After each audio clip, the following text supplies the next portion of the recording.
Oke, guys, saya langsung mulai karena sudah malam. Semuanya on cam karena ini sedang direkam.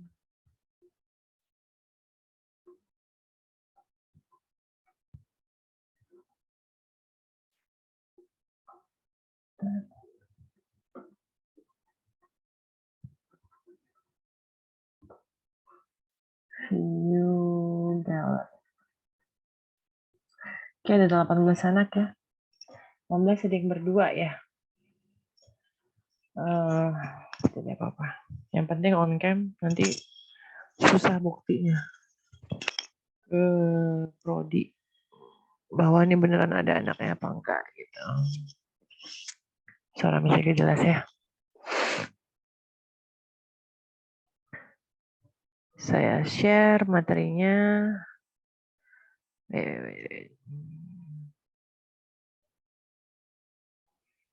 Oke, terus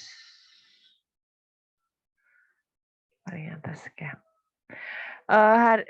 Apakah sudah diberikan silabus oleh Miss Gatri tadi? Jaya?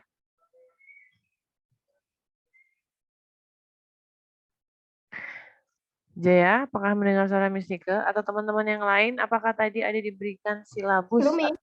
RPPO belum ada? Oh, yang nanti saya berikan.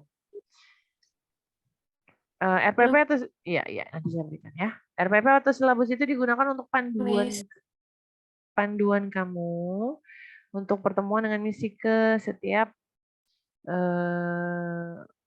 harinya, setiap hari Sabtu. Misalnya pagi itu pertemuannya belajar apa, terus nanti 10.20 belajar apa, begitu. Jadi kamu tahu. Nah, hari ini ya saya tampilkan dulu lah sebentar itu yang dimaksud dengan silabus itu seperti apa. Biar anak-anaknya paham. Coba silabus. Oke, ini yang akan kita pelajari hari ini. Kalau tadi kan sama Miss Gatri di kampus adalah pertemuan ke-9 dan ke-10 ya, ini ya yang saya blok ini ya. 9-10 membahas structure dari skill 11, 12, 13, 14. Kemudian siangnya dengan Miss Nike lanjutan 11 dan 12 ini. 11 yaitu skill 15, 16, dan 17 yang structure.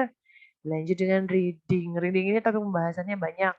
Tampaknya energi saya tidak akan cukup untuk membahas reading. Paling saya cicil ya. Besok akan saya lanjutkan readingnya waktu ketemu lagi di kelas meeting 3 dan 4 gitu pemahamannya ya. Jadi untuk minggu depan paginya dengan Miss Ika, tadi kan dengan Miss Gatri. Nah diganti lagi di swap bahasanya, diputar. Makanya minggu depan hari Sabtu bisa saya lanjutkan reading yang 3, 4, 5, 6, 7. Energinya mulai dari pagi jadi lebih full. Kalau hari Sabtu kan saya membagi dengan kalian, dengan keluarga saya. Jadi energinya habis gitu. Makanya hari ini structure itu 15, 16, 17. Kemudian reading kita akan bahas dari meeting 1 dan meeting 2. Kemudian tugas dari penjelasan materi hari ini akan dikumpulkan deadline-nya besok. Kan dimulai baru hari ini jam 7. Berarti jam 9 malam besok. Sampai besok minggu ya. PJ seperti biasa mengkompilasi dan mengirimkan ke Miss Nike. Tapi minta tolong waktu mengirimkan hasil jawabannya jika kamu menjawabnya sebaiknya di kertas lembar saja karena pengalaman kemarin saya lupa antara A1 atau A2 tuh karena mengerjakan di buku tidak ada namanya jadi sulit mengecek hasil kerjaan siswa gitu. Dan PJ pun kebingungan kan akhirnya mengkompilasi jika nama siswanya tidak ada. Jadi sebaiknya memang mengerjakan di kertas lembar dan dituliskan kembali begitu. Kalau mau dibahas misalnya tidak dikerjakan tugas dan dibahas di Zoom meeting ini bisa saja tapi waktunya akan lama sekali. Karena satu skill aja itu bisa makan waktu sejam gitu mendiskusikannya ini benar salahnya kenapa dan normalnya energi manusia seperti saya ini tidak sanggup untuk membahas apa masing-masing exercise dari 10 pertanyaan. Karena kan sistemnya saya akan nunjuk satu anak, terus anak tersebut menjawab alasannya kenapa, itu kan memakan waktu lama. Bisa sampai jam 11 kita kalau belajarnya begitu. Makanya teknisnya adalah saya jelaskan materinya, teorinya, pemahamannya seperti apa, masing-masing skill. Kemudian nanti Anda akan mengerjakan tugasnya yang dari nomor 2 sampai nomor 8. Karena kan nomor 1 sampai, nomor 3 sampai nomor 8. Karena nomor 2 kan sudah dibahas sama Miss Tika. 1 dan 2 gitu. Dan dikumpulkan besok maksimal jam 9 malam di kertas lembar dan harus dituliskan namanya ya. Jangan sampai kamu nggak nulisin namanya lagi. Ditulis itu, namamu siapa, terus exercise skill berapa. Itu di pemahamannya, oke? Sekarang kita mulai ya. Skill tuh sebentar.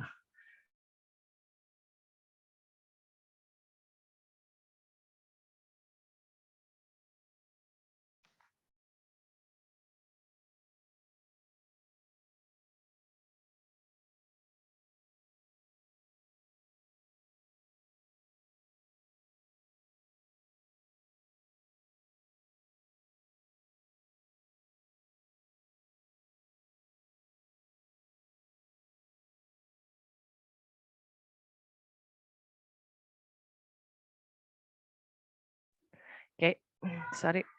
Tadi saya ambil mouse dulu, susah kerjain ngajarnya kalau nggak pakai mouse. Yuk, bismillahirrahmanirrahim. Di layar Anda sudah nampak ya, skill 15, betul? Sudah, Miss. Oke. Sekarang kita akan mulai skill 15, saya zoom ini biar agak jelas. Di bukumu juga ada ini, kamu kan sudah pegang buku. Kalau kamu lebih enak lihat bukumu silakan, kalau kamu lebih enak lihat layar silakan. Tapi tetap menyalakan video ya. Karena di prodi kalau misalnya anaknya tidak menyalakan video tuh absensinya jadi dipertanyakan begitu. Ada atau enggak benar-benar mengikuti atau hanya join aja tapi tidak ada di dalam pembelajaran tersebut. Teknis online kan Zoom ini kan tetap ada tatap muka bahasanya ya. Bahasa pembelajaran online adalah tatap muka virtual. Jadi saya melihat Anda melihat saya. Daripada nanti jadi masalah kehadiran Anda, sebaiknya on cam dimanapun kamu berada. Tuh. Rido nggak tahu connecting Latifah Kisti Putra Bukit ini. Nanti kalau ada permasalahan dengan absensimu, jangan salahkan Miss Nike ya. Karena saya hanya menjalankan tugas saya ngajarin dan Anda harus menyalakan kamera aturannya waktu pembelajaran virtual. Nah, salah ngeliatin lagi. Mana nih tadi? Silabus. Where is it? Oh, ini dia. Oke. Mari kita mulai. Udah berjalan berapa menit ini? Skill 15. Nanti kalau stop kita ulang lagi aja linknya. Semoga masih semangat ya. Skill 15. Tugasnya adalah invert the subject and verb dengan question word. Artinya menukar posisi si subjek dan verb menggunakan kalimat tanya. There is some confusion. Dengarkan penjelasan ini. Ada sedikit kebingungan about when to invert the subject and verb. Kapan harus menukar? Invert di sini artinya menukar subjek dan verb. After, setelah question word, setelah kalimat tanya. Kalimat tanyanya apa saja, yaitu what, when, where, why, and how. This word, kata-kata ini atau kalimat tanya tersebut can have two very different function, punya dua fungsi yang berbeda dalam sebuah kalimat. First, yang pertama, they can introduce a questions. Mereka bisa berfungsi sebagai memperkenalkan kalimat tanya tersebut. And in this case, dalam hal ini, posisi subject and the verb yang mengikuti kalimat tanya tersebut inverted, ditukar posisinya. Jadi kalau kalimat biasanya subjek dulu baru verb, nah karena kan ini merupakan kalimat tanya dan dimulai dengan what, when, where, why, and how, oleh karena itu yang muncul duluan adalah verb dulu baru subjek. This is the example. What is the homework? When can I leave? And where are you going? Nah, di what, when, and where adalah kalimat question word atau kalimat tanya. Dan setelah mereka harus muncul verb, bukan subjek. Ingat, setelah kalimat question word, setelah kata question word yang muncul harus verb. Is merupakan verb, can juga merupakan verb, dan are juga merupakan verb. Setelah mereka baru muncul subjek di homework, I, dan you. Jadi jangan lupa, yang pertama setelah question word, subjek dan verb yang mengikuti ditukar posisinya. Penjelasan berikutnya. Also, this word can join together two clause. Walaupun dia bisa menggabungkan dua klausa, in this case, dalam kasus ini, subjek dan verbnya yang mengikuti not inverted. Tidak ditukar. Nah, fungsi berikutnya, jika dia menggabungkan kedua klausa, oleh karena itu, subjek dan verbnya tidak ditukar. Lihat contoh. I do not know what the homework is. Lihat situ mana yang menggabungkan. Kalau menggabungkan dua klausa, otomatis posisinya di tengah ya nak. Si what, si when, si where, why, and how kan dibilang join to klausa. Menggabungkan dua klausa. Kalau menggabungkan berarti di tengah. Lihat dulu yang mana dia question word-nya dalam kalimat tersebut. Oh ketemu tuh nomor satu contohnya di what ya kan. Setelah ketemu di what, lihat yang mengikuti ke kata setelahnya. Di situ ada the homework, diikuti is. Nah, untuk kayak gini kasusnya setelah what atau setelah kata question word yang mengikutinya harus subjek. Ya. Setelah setelah what itu yang muncul subjek kan the homework. Terus yang berikutnya when. Oh, ternyata boleh di depan posisinya walaupun dia menggabungkan dua klausa. Namun ada syaratnya. Di sini syaratnya jika dia maju atau muncul di posisi awal seperti kalimat when I can leave, I will take the first train. Harus ada koma. Nah, when di depan kemudian diikuti I subject. Can I leave, koma, I will take the first train. Tetap aja ya, mau dia di tengah atau di depan, harus ada subjek dulu baru verb. Atau dia di tengah lagi, tapi polanya kalimat interrogatif atau kalimat tanya. Lihat dulu where-nya di mana. Where you are going. Do you know where you are going? Jadi, setelah where muncul subjek, baru muncul are going. Penjelasannya, in each of this example, masing-masing contoh ini ada dua klausa yang digabungkan, di-join by a question word. Notice that subject and verbs that follow the questions word what, when, where are not inverted. Perhatikan katanya, notice, tolong lihat dengan benar bahwa subjek dan verb yang mengikutinya tidak ditukar. Yang mengikuti apa? Ya si kata tanya tadi, yaitu what, when, where. Tidak ditukar ya. The following example show. Berikut ini adalah contohnya. Kita lihat. The lawyer asked the client why. Nah, udah ada muncul why di situ. Berarti why-nya muncul di belakang. Karena ini dia menggabungkan dua klausa ya kan? Bukan kalimat tanya ya. Beda ya, lihat lagi ke atas contohnya. Kalau kalimat tanya, udah jelas pasti ada tanda tanya.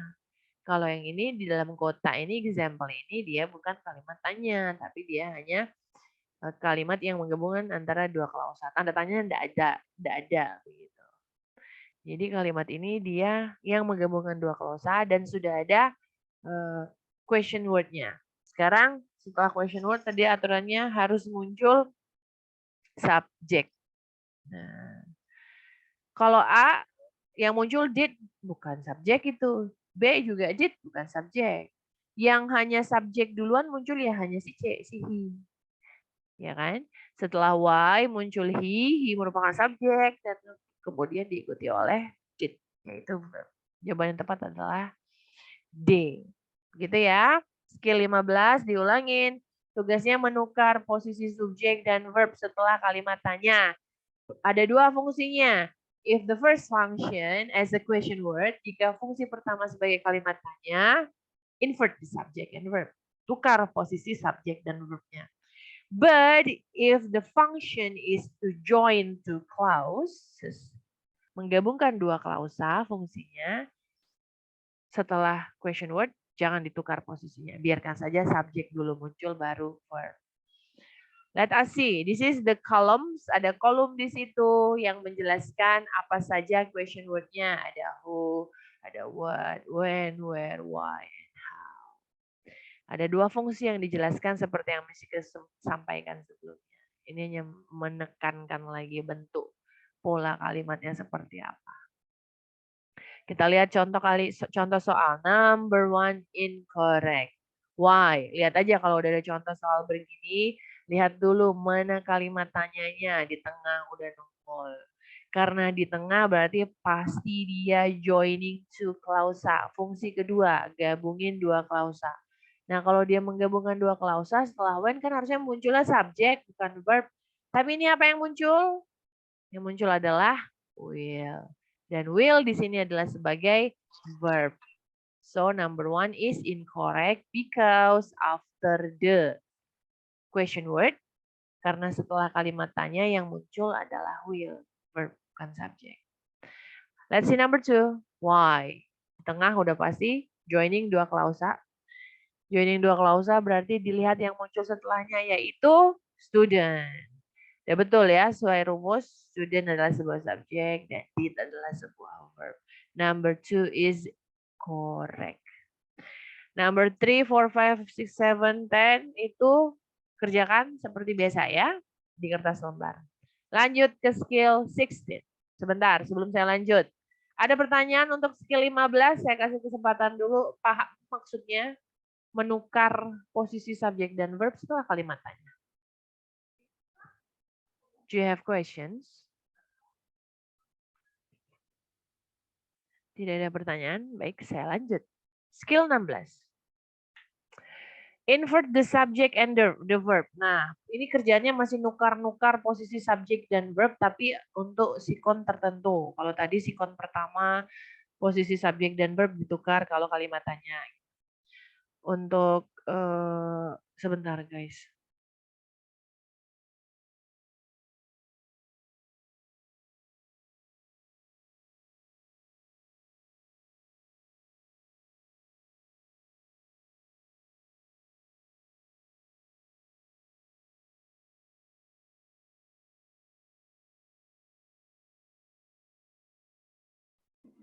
Oke, lanjut. Skill 16. Invert the subject and the verb dengan sikon yang kalau ada place expression. Place expression di sini adalah artinya ekspresi lokasi. Let us see the example. The explanation. Kita lihat apa penjelasannya. After idea expressing place, setelah suatu kalimat yang menjelaskan lokasi, expressing place artinya lokasi. Dan subjek juga si verbnya sometimes invert in English. Terkadang ditukar dalam bahasa Inggris. Terkadang katanya ya. This can happen, bisa saja terjadi dengan single word expressing place. Kalau munculnya single word yang menjelaskan lokasi. Apa itu single word-nya? Yaitu here, there, and nowhere. Jadi jika muncul here, there, and nowhere, berarti kamu tukar posisi subjek dan verb-nya. Itu yang disebut dengan single expressing place. Kemudian kita lihat contoh kalimatnya. Here. Ada there, ada nowhere. Sesuai ya dengan contoh di atas apa aja yang dimaksud dengan expressing place-nya. Setelah itu muncul apa? Verb. Here is the book. There are the keys and nowhere have I seen. Jadi setelah here muncul verb dulu is. There are juga merupakan verb. Nowhere have juga merupakan verb. Terus contoh nomor 3 itu setelah have I seen. Verb, subject, verb. Boleh nggak Miss kayak gitu kalimatnya? Boleh. Yang penting diikuti aja aturannya. Setelah expressing place, yaitu here, there, sama nowhere, harus muncul verb dulu. Penjelasan, in the first example, the place word here cause the subject book come after the verb is. Nah, kalimat contoh pertama itu menyebabkan is dulu muncul baru book. Contoh kedua, second example, place word. Kata kerja yang menunjukkan lokasi there menyebabkan subjek kunci atau subjek keys bahasa Indonesianya muncul setelah kata kerja are, dan begitu juga nowhere. Muncul dulu dia have baru are. The subject, penjelasan berikutnya, the subject and verb can also be inverted, bisa juga diputar atau ditukar posisinya after, setelah kondisi atau sikon berikutnya, yaitu prepositional phrase, PP ya. Expressing places. Nah, kalau tadi namanya yang di atas itu here, there, and nowhere merupakan word place. Ingat istilahnya. Here, there, and nowhere merupakan word place. Nanti ada lagi dia yang namanya prepositional phrase expressing place. Nah, banyak istilah. Jadi harus dihafal dan dipahamin benar-benar ya. Subject dan verb ditukar after PP expressing places. Kita lihat. In the closet are the clothes that you want. Around the corner is Sam's house, and beyond the mountains lie the towns where you live. In the first example, penjelasannya. Contoh pertama, prepositional phrase of the place in the closet menyebabkan close-nya subjeknya muncul setelah verb. Kuncinya gini aja, saya nggak akan bacain penjelasannya ya. Bedanya begini, place word sama prepositional phrase itu ada muncul gini. In, around, sama beyond itu masuk preposition bahasanya. Kayaknya saya ingat di kelas saya pernah bilang. Agar kamu tahu apa yang dimaksud dengan prepositional phrase, kamu harus pahamin dulu apa jenis-jenis preposisi. Cari di internet, banyak itu jenis-jenis preposisi. Nah, untuk kalimat ini, in, around, dan beyond merupakan jenis preposisi. Coba aja dicari, pasti benar. Nah, setelah preposisi ini, kenapa ya? Saya mau menjelaskan dulu ini kenapa namanya prepositional phrase. Frase prepositional. Karena selain ada preposisi, di dalam tersebut ada place word, ada lokasi. Lokasinya contohnya the closet, the corner, the mountains. Karena ada lokasi dan ada preposisi, digabung mereka menjadi namanya istilahnya prepositional phrase.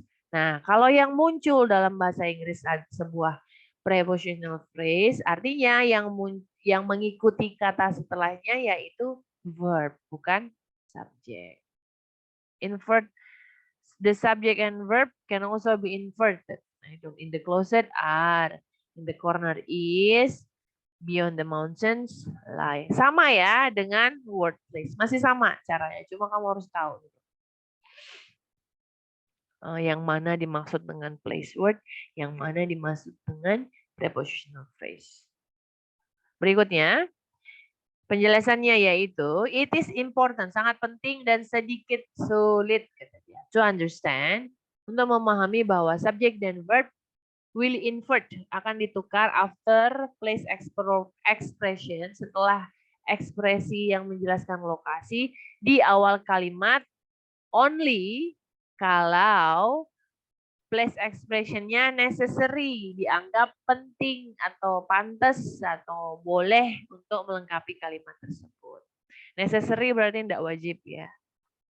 Dianggap ya bisalah dia melengkapi kalimat tersebut. Kita lihat contohnya. In the forest are many exotic birds. In the forest I walk for many hours. Nah ini yang di depan merupakan prepositional phrase. Penjelasannya, in the first example, dalam contoh pertama, subject birds and verb-nya yaitu are ditukar. Ya, lihat. In the forest kan PP, biasanya muncul are sama yang muncul duluan adalah sebuah verb, kemudian birds. Ya, ini nomor yang contoh pertama udah betul gitu. In the second example, Nah, kenapa di contoh kedua I dan verb walk-nya tidak ditukar posisinya? Nah, penjelasannya gini katanya. Because the idea, karena pemahaman I walk for many hours, saya berjalan untuk waktu yang lama, udah lengkap begitu. Nggak perlu ditambahkan lagi, is complete katanya. Without the place expression, walaupun ada atau tidak ada yang namanya place expression atau di sini namanya in the forest. Jadi si place expression is therefore not needed to complete the sentence. Jadi kita coret aja nih contoh kedua ya. Misalnya in the forest kita buang. Kalimat I walk for many hours itu udah benar. Ataupun kita tambahkan in the forest lengkap dengan prepositional phrase-nya, tapi yang muncul setelahnya subjek, bukan yang muncul setelahnya adalah verb, itu juga bisa kalimatnya gitu. Ada atau tidak ada si PP tersebut, kalimat tersebut tetap sudah benar secara structure. Nah, itu yang dimaksud dengan kasus yang cukup sulit. Tapi kayaknya jarang muncul di dalam soal. Hanya untuk pemahaman tambahan, kenapa jika muncul sebuah prepositional phrase, ada kasus yang subjek dan verbnya tidak ditukar gitu. Jadi subjek dulu yang nongol, baru verb. Tuh udah habis aja waktunya. Itu penjelasannya ya. Kita lihat contohnya. These examples begin on the second level of the parking lot. Nah, di sini penjelasan PP-nya yaitu on the second level. Karena saya tahu kalau yang namanya preposition itu adalah on. Setelah on baru muncul second level of the parking lot. Merupakan frasenya. Jadi penjelasannya di sini place expression-nya adalah on the second level of the parking lot. Dia consist 2 prepositional phrase. Nah, ternyata di sini ada 2 PP gitu. Boleh nggak? Boleh. Nggak harus satu aja. Yang pertama on the second level, yang kedua of the parking lot. Jadi ada preposisi on sama preposisi of. Makanya dia disebut 2 prepositional phrase. This sentence, oleh karena itu kalimat ini membutuhkan subjek dan verb agar menjadi lebih lengkap. Ada 2 jawaban that contain both subject, yaitu stalls. Verbnya are, ya. C dan D. Tapi subjek dan verbnya should be inverted, harus ditukar. Dan place expression-nya harus ada untuk melengkapi kalimat tersebut. Makanya jawabannya adalah D, bukan A. A kan nggak ada fitnya. Place expression-nya. Jadi jawaban yang tepat adalah D. Are some empty stalls. Are di situ adalah verb, subjeknya some. Jadi udah benar setelah on the second level diikuti of the parking lot, ya PP-nya ada 2, kemudian muncul setelahnya adalah sebuah verb are yang D dan subjek some. Ini kesimpulan lagi, ditukar posisinya jika kalimat tersebut necessary, membutuhkan. When a place expression ada di awal kalimat, jadi dibutuhkan untuk melengkapi kalimat tersebut. Jadi place expression itu memang dibutuhkan. Oleh karena itu, karena dia memang dibutuhkan dalam kalimat tersebut, ya harus ada subjek dan verbnya, begitu. Bagaimana jika a place expression di awal kalimat dan mengandung extra information, informasinya berlebihan, yang sebenarnya not needed, tidak diperlukan untuk melengkapi kalimat tersebut. Jadi ya tidak usah ditukar posisi subjek dan verbnya. Ya. Jika dianggap prepositional phrase-nya penting untuk melengkapi kalimat tersebut, tukar posisi subjek dan verbnya. Tapi jika dianggap cuma informasi berlebih saja, tidak usah ditukar. Bagaimana kamu tahu itu informasi berlebih atau memang dianggap penting? Paling solusi atau tips dan triknya adalah soalnya kamu copy, paste, print di Google. print di Google, paste di Google Translate. Kamu artikan dari Google Translate, kamu udah ketemu di Google Translate seperti apa, artinya kamu bisa ngerjain atau kamu bisa menentukan ini membutuhkan prepositional phrase atau tidak. Hanya itu yang memudahkan ya. Nomor 16. In front of the house were some giant trees. Oke. Preposisinya adalah in front of. Kemudian ada frase yang mengikuti adalah the house. Ini adalah prepositional phrase. Kemudian harusnya muncul yaitu verb were dan subjeknya trees. Benar polanya. Bagaimana dengan there? There ini berarti single word. Setelah single word kan harusnya munculnya verb. Ini kok munculnya house.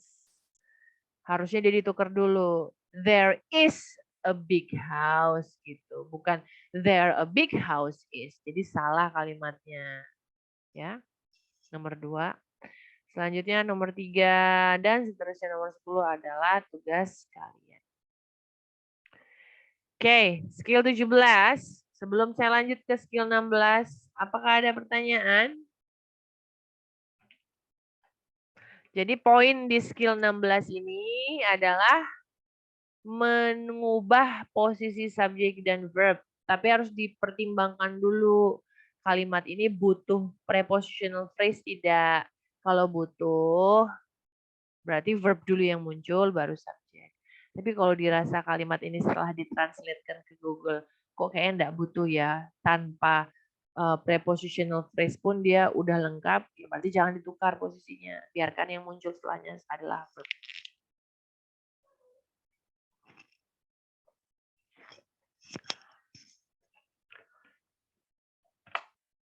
Tidak ada pertanyaan?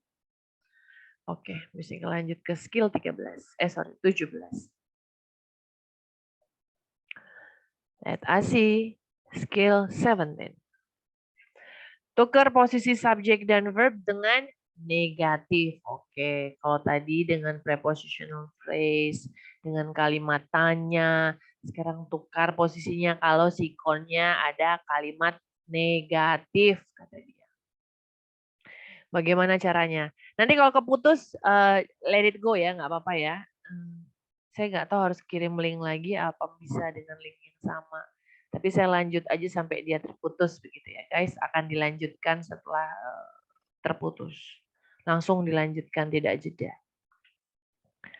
Skill 17 yaitu menukar posisi subjek dan verb jika ada negatif atau kalimat negatif.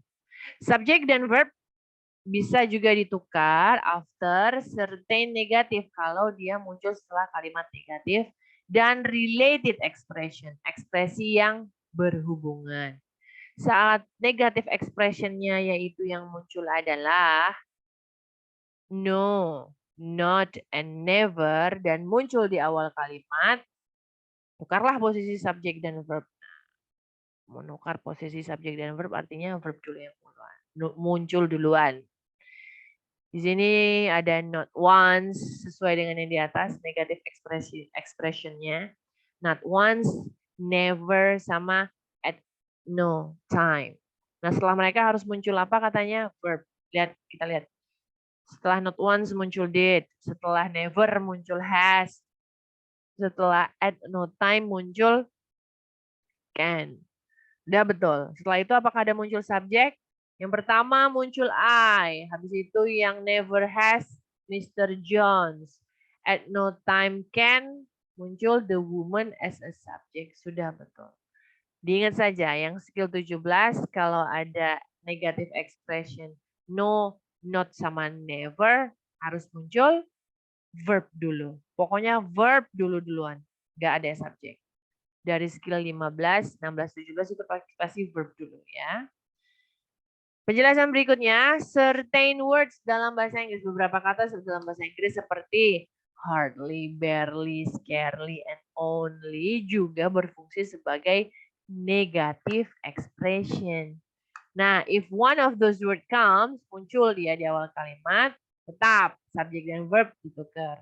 Hardly ever muncul does, verb, subject, he. Only once. Oh, hardly ever artinya di sini katanya means he almost never takes time off. Dia tidak pernah mengambil jam libur. Takes time off istirahat. Wait.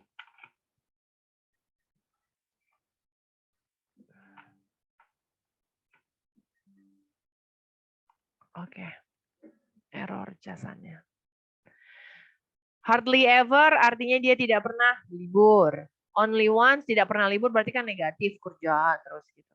Only once berarti dalam seminggu hanya sekali aja yang dia tidak pernah libur. Over pay time checks. Jadi hanya sekali dalam seminggu. Ini masuk kategori negatif dalam bahasa Inggris ya. Setelah only once munculnya verb ya, did sama issue.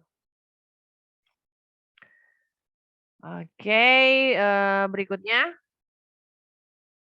Sebentar ini mau mati nih. Saya stop share ya. Nanti saya lanjut ke kalimat in this first example.